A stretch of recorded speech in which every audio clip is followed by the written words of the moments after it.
Okay, good evening and welcome to tonight's episode of Queer Zone. I'm Sarah and this is Ben, and we're here at Parliament Station tonight.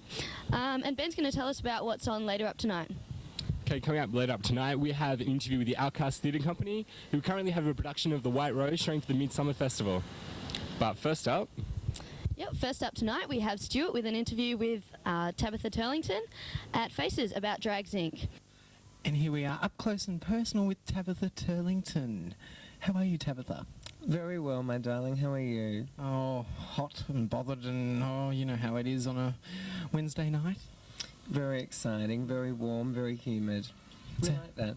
So how's rehearsals going? I'm so sorry I had to pull you out of rehearsals, but look, we're doing this interview.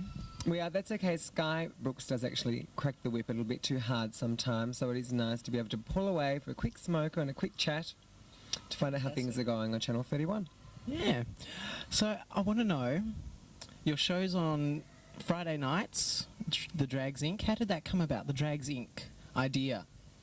Well, Chris and I are actually mad television addicts, whether it be Days of Our Lives, Home and Away, Tom from Home and Away, or anything on TV we just dribble for. And Models Inc. was a personal favourite, and so we just thought Models Inc., Drags Inc. We're like models, really. Sounds good. So that's Friday nights, and you've got your own show on Saturdays. So that day, 10:30 upstairs in the cocktail lounge here at Three Faces. Very exciting. 2 sensational shows with fabulous guests from week to week. Yeah. And it's a great thing on a Saturday night, sorry, sweetheart, because we do get to meet the people. A lot of people bring in straight girlfriends or mums or aunties, fathers, cousins, neighbours, and I like to have a bit of fun with them. Yeah, it's a fun show. I have noticed that. It's great. So tell me a bit about yourself. Why Tabitha? I want to know why Tabitha. Why the name Tabitha? Where did that come from? Well, Tabitha was... I love Bewitched, of course, because as a young little gay boy running around the house, we do like to dance to records or pretend we're magical. And I Dream of Jeannie, did like it, but I got a bit over that. I think Samantha and Dora, they were my little favourites, and Tabitha, when she did that with her nose, well... That's me. And I'm a naughty little witch from times too, so I thought that met quite well, actually, Tabitha. And Turlington, Chrissy Turlington's my favourite model. Someone who's never done drag before, how would they find a name for themselves? Is it like how you did, or is there a special formula like other drags have a formula they go through, or...? Well, I thought that... But if I sort of call myself Tabitha Crawford or Tabitha Munro, there's not that ring to... I like the TT. I think you just got to find something you like and make it a little bit of fun, a bit of campness there. Okay. So it rings off the tongue, rolls off the tongue. That, yes, well, did you get that? Tucking. People think tucking's very, very hard. It's extremely easy. All you have to do is keep certain things away from viewing eyes. Now, the simple trick is... Okay, we have testicles, they can pop up. We've all done it before. Throw them up, pull it back, G-string keeps everything in place. Don't go to if it's going to cause pain and you don't want it to blister, so don't be too nasty with it. It is tender after all, it needs lots of loving and affection. And at the end of the night when you take it out, there's nothing nicer than something licking it all better. I love it. That Priscilla thing, I like the fact that it was sort of like putting the drag into... households in one way. In the other way I didn't, because I felt then drag was sort of something that the community of a whole the straight community didn't really know a lot about, so sort of like intriguing and like there was that mystery to it, and it sort of let some of it go, so drag wasn't as special to everybody sort of knew all about it, and it wasn't such a big deal to come and see a show, and I think that's why the crowd sort of dropped down for a while. But it took something that was just for the queens away from them, the lesbians. It was like their special thing, and it sort of like took away from that, because not everybody knew about it. It wasn't that special. But I think now it's sort of like the crowds are all back and everything's fine. You make boyfriends, potential boyfriends. Are you in drag or out of drag? And how does it complicate things? I don't sort of meet boyfriends. I'm not sort of ready for boyfriends, and I don't think boyfriends are ready for me. I know what I want to do with my life, and I'm quite happy doing what I'm doing, and everything's sort of like plodding along the way I like it to.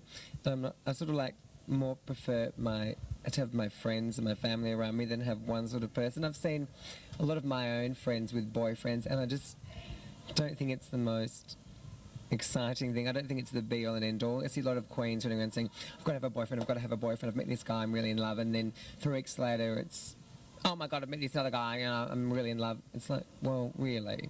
And then I've seen them, other people with boyfriends and partners, and they're just fighting all the time, or he won't let me do this and he won't let me do that, and I just think, is it really worth it? Is that all there is to a boyfriend?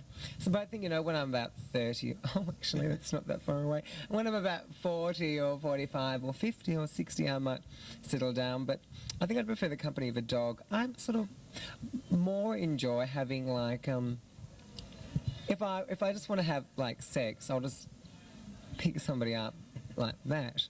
So it helps being a drag queen, picking... Well, I do like sort of that supposed straight man thing where I like to have that sort of muscular, sort of big sort of man. That's what I enjoy. And there's sort of like there's that thrill they're able to be able to getting them and like, So have you had any straight guys confuse you? I mean... Oh, they don't know what the story is? Yes. Well, I've had quite a few straight guys in my time in the sexual sense of the word, Yana. And I've also, I think some of them pretend not to know, but I think deep down they all really do know. But to make it sit better with them, when you get home, they're like, oh my God, I thought you were oh, but now you're here, don't worry about it. So they know, it sits easy with them, and you just go along with it, and then they say, will you rouge me? And of course, then you say, if I have to. And then they'll say, but I am straight. Like, of course you are. Why argue with it? They're happy. That's how they live. They can't deal with it, so they play it like that, and I'm all for it. And I think that's all I'm going to... You're getting a wind up, I think. Yes. From your stage manager.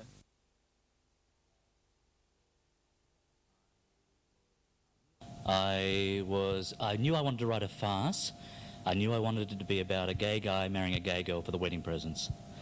How I got to Nana Muscuri and everything else, I was visiting my mother in about 92, and I saw a copy of The Best of Nana Muscuri, which I'd actually given her when I was about 12.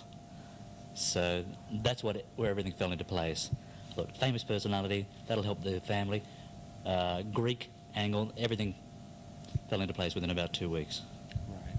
And with your last show, Big Dicks on Stage, how did the actual themes from that show, which was about a writer struggling with his show because there wasn't nudity in it, and with this show you're obviously taking the directing and writing all in one go, so how has that affected the overall production? Well, I actually directed Big Dicks as well as writing it last year.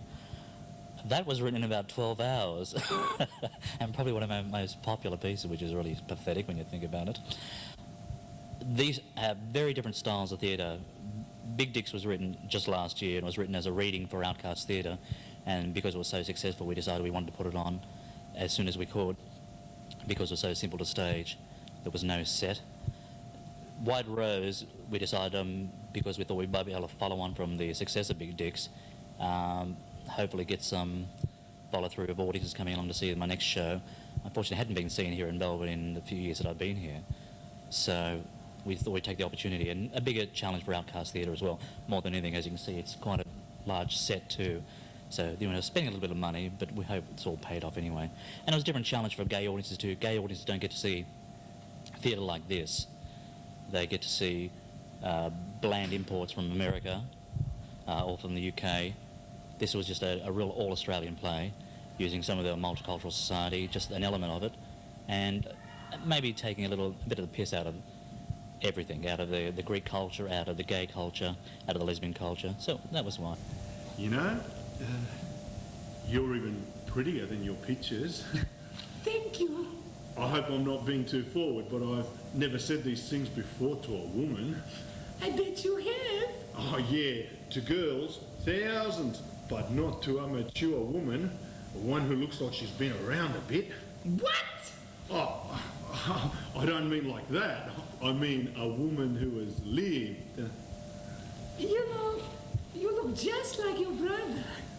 Everybody says that. I don't see it myself. But let's not talk about him. Let's talk about us. Us? Of course, us. You know, I've dreamed about this moment for months. Have you?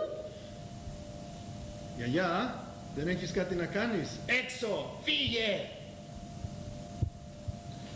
You know, when I first saw you at the door, I could tell there was something special between us. Oh, really? The way you looked when I first came in. Oh, I always look like that. Maybe, but I think there's something more. I think maybe you're getting a little carried away.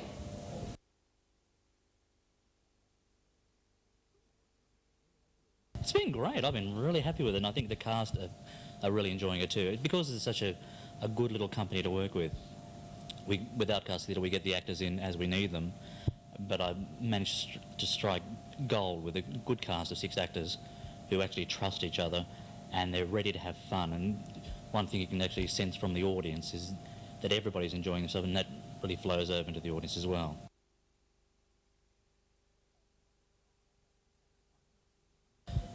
I've no idea. I mean, I'd like actually a little bit more of a mainstream success, but I'm actually quite happy to develop my own work anyway. My work is very small compared to some of the bigger companies, and actually it doesn't suit their subscriber audience and things like that, which is fine. But at least it gets seen by people, and if not just my work, but other people's work too, that gets seen as well. That's the important thing, especially a lot of gay and lesbian writers in this state. You don't see much work actually happening for them. If I initiate it myself, then that's fine. At least I get the audience in to see it. Hi, and welcome back to Queer Zone. We hope you liked tonight's episodes.